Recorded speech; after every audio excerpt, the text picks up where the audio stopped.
I'm Carla, 35 years old. I work part-time to help my busy husband while also being a homemaker. My husband Gary is a bit older than me, and he's a calm and kind person. We've been together for over 6 years, and we've hardly ever had any serious fights. We both moved to the city, so our families are far away. The first time I met his family was when we went to introduce ourselves before our wedding. We didn't see much of each other after that because the wedding followed shortly. There were no issues during the introduction, and I remember Gary's mom Stacy and his sister Nora being really happy. They said things like, "I'm so glad my son is marrying such a cute girl. I've always wanted an older sister." My parents were also relieved to see how happy they were. I thought I had a good relationship with my in-laws, but I started to feel something was off when we went back home for our first Christmas as a married couple. Stacy called beforehand and said, "I want to prepare a feast, so let me know what you like and dislike." I was touched by her thoughtfulness and honestly told her I like meat, but am not a fan of seafood. However, on our first night back, the dinner table was full of shrimp and crab, which I don't like. I was surprised, but I thought maybe she had misheard me. I don't have any allergies, so I didn't think it was a big deal. Gary also told her, "Carla doesn't like seafood, so can we have something else tomorrow?" And she apologized, saying, "I'm sorry, I must have misunderstood." While I was busy peeling shrimp for Gary, I looked up and saw Stacy smirking at me. It felt weird, and I wondered for the first time if she did it on purpose. After Gary's comment, we didn't have seafood for the rest of our stay, but we also didn't have any meat dishes. And before the 4th of July, Stacy called again to ask what I liked and disliked. Remembering what happened last time, I told her, "I like everything except seafood." At the party, there was shrimp cocktail, but there were plenty of other dishes, so it wasn't a problem. However, little things started to irritate me, like the hot water being turned off while I was showering or finding footprints on my boots. When I asked Stacy about it, she said things like, "Oh, I didn't realize you were in the shower." Or, "I accidentally stepped on them." I couldn't shake the feeling something was wrong. When I responded with a confused, "Huh," Nora glared at me and said, "Are you saying Mom is doing it on purpose?" Stacy, looking hurt, stood behind her like a victim.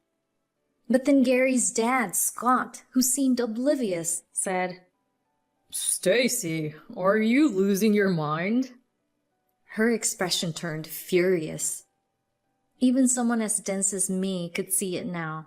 This was harassment.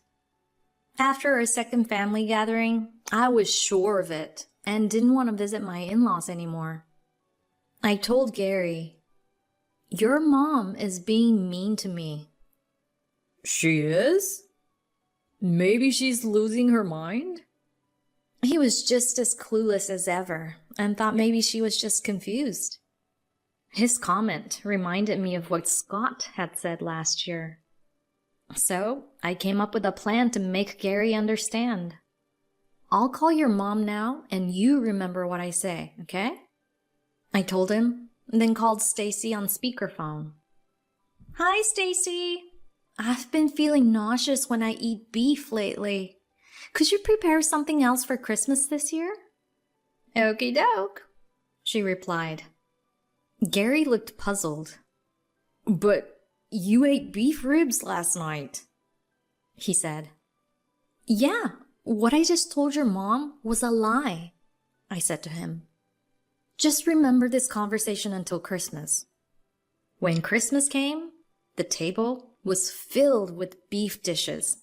Steak, stew, stroganoff, you name it. My husband couldn't believe his eyes. He finally understood what Stacy and Nora were doing. "Oh, this looks amazing," Scott said, clueless as usual. "I went all out. Stacy laughed. Gary, these are all your favorites, Nora said, grinning knowingly. Just as I predicted. As I was trying to come up with how to confront them, Gary stood up and pulled me with him. Mom, you really have been harassing Carla, haven't you? He said.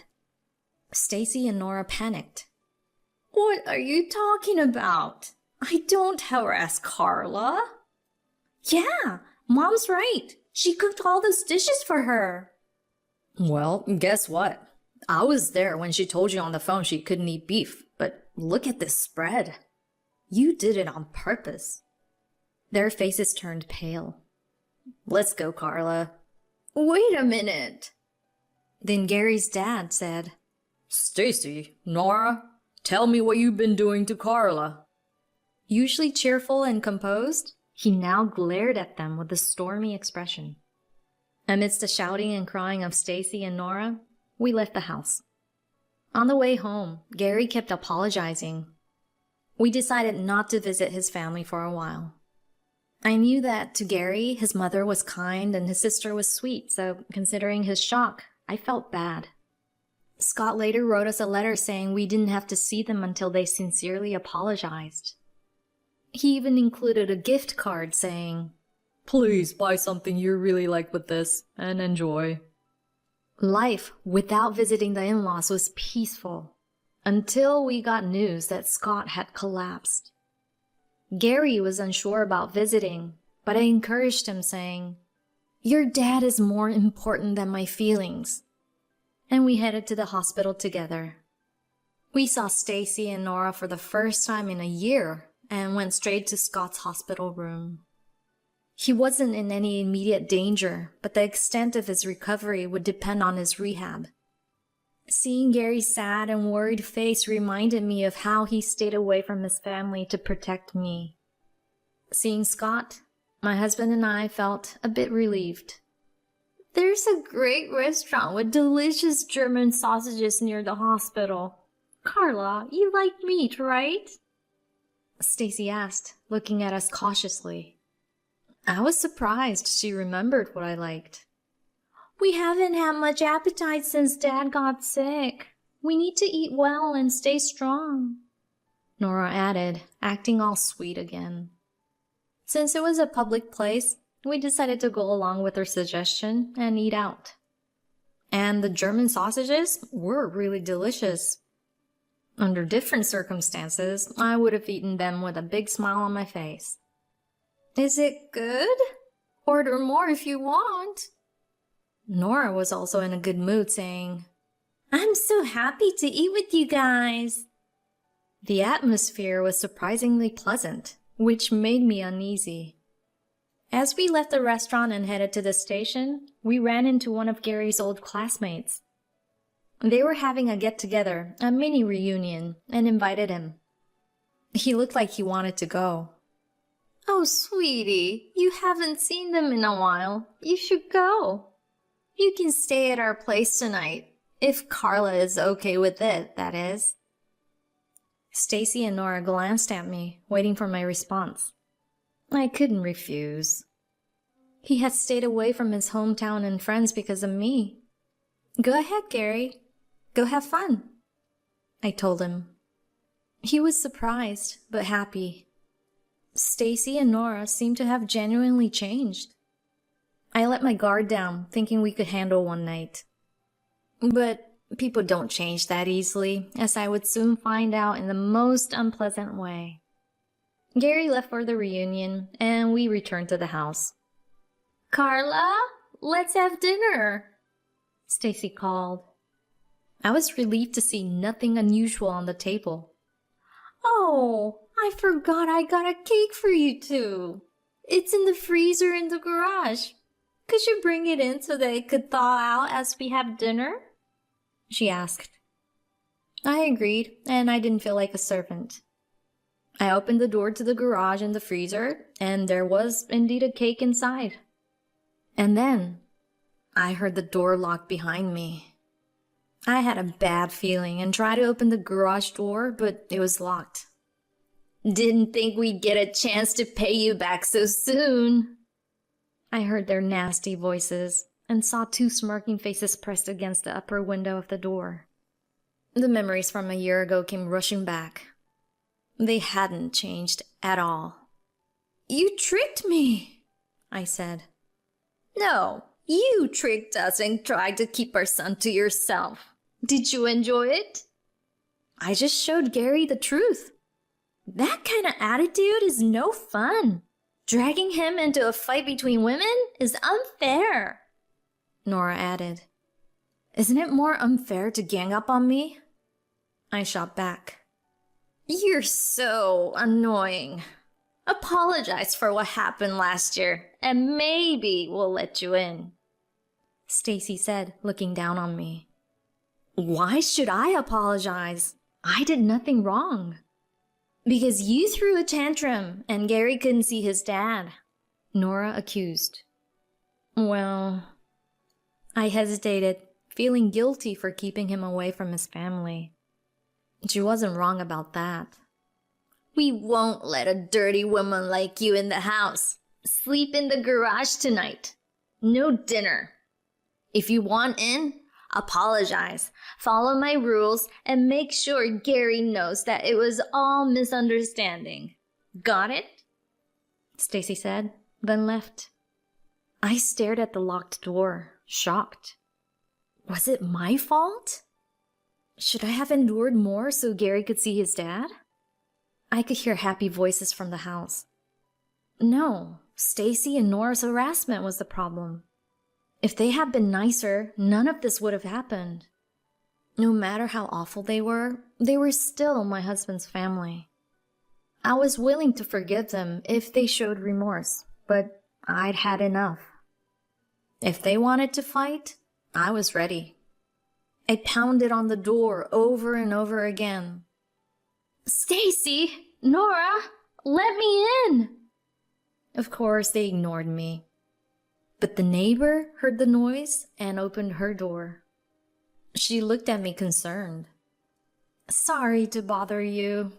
I'm their daughter-in-law. Stacy told me to sleep in the garage tonight," I said, trying to lie down.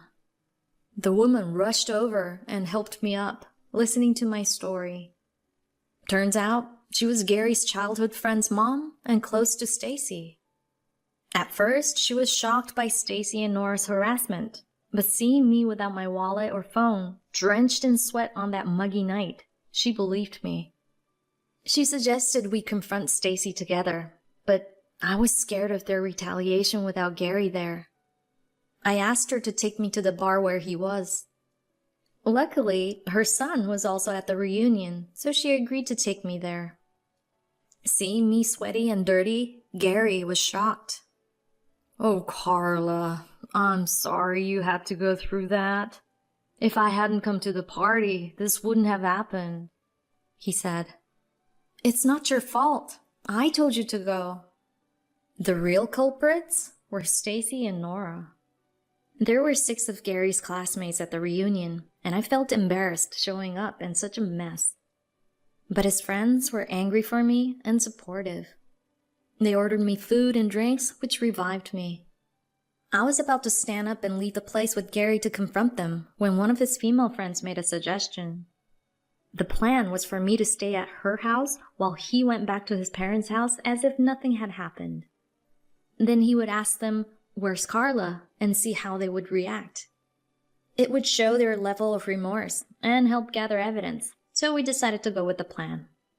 The reunion ended around 11 p.m. I went to Gary's friend's house, and he went home.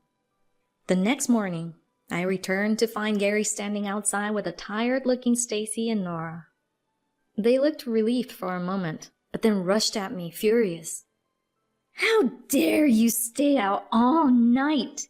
We were worried sick staying up waiting for you," Stacy yelled. As planned, Gary must have kept my whereabouts a secret. "You locked me out," I said. "No, I didn't. You ran off on your own, probably looking for men," she accused. After kicking me out, Stacy and Nora must have thought they could lie to Gary since there was no proof. Or maybe they thought I would break down and apologize. Later, he told me that after they kicked me out, they had a drink and fell asleep, completely forgetting about me. When he returned and they saw I wasn't in the garage, they panicked and lied, saying I had gone out and hadn't come back. Their short-sightedness was laughable. Stacy, I pounded on the door many times. The noise must have turned on the security camera, and it must have been recorded, I said. What? Stacy gasped. She must have forgotten she had bragged about the new monitor with the latest technology. Mom, the neighbor across the street saw Carla trying to sleep in the garage. She joined us at the reunion last night, and we talked about everything. I came back alone to see your reaction. Carla stayed with my friend because she couldn't come back to a house with such a monstrous mother-in-law and sister-in-law. I came back first to see how you would behave. The realization that their mistreatment of me was now known to Gary and the whole neighborhood turned their faces pale. Instead of reflecting on your actions when Carla went missing, you blamed her. It's unbelievable. I will never forgive you for this. We're never coming back. No! Stacy and Nora both cried out in anguish. Ignoring them, we left the house.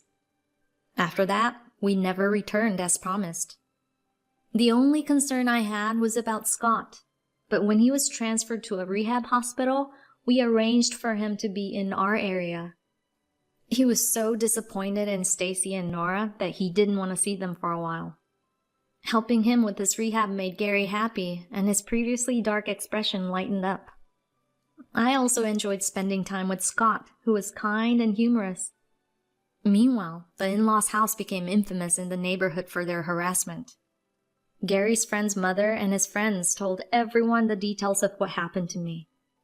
People found it hard to believe because Stacy and Nora had a good public image, but the vivid stories and witnesses of our argument added credibility. Stacy and Nora became recluses, rarely leaving the house. Occasionally, they sent apology emails to Gary and Scott, but never to me. They didn't seem genuinely remorseful. But I had no intention of forgiving them, and so I didn't need their apologies. Lately, I've become hooked on camping. I would never go back to their house, but I thought I should be prepared for emergencies. Collecting camping gear and going on actual trips made me love it. Seeing me plan a camping trip for the upcoming holidays, Gary smiled wryly. He was also getting into camping because of me. You're one tough cookie, Carla, he said. Don't you like tough wives? Oh, I love them, especially you, he replied. And so, my strong-willed self and my easygoing, kind husband continue to enjoy our life together.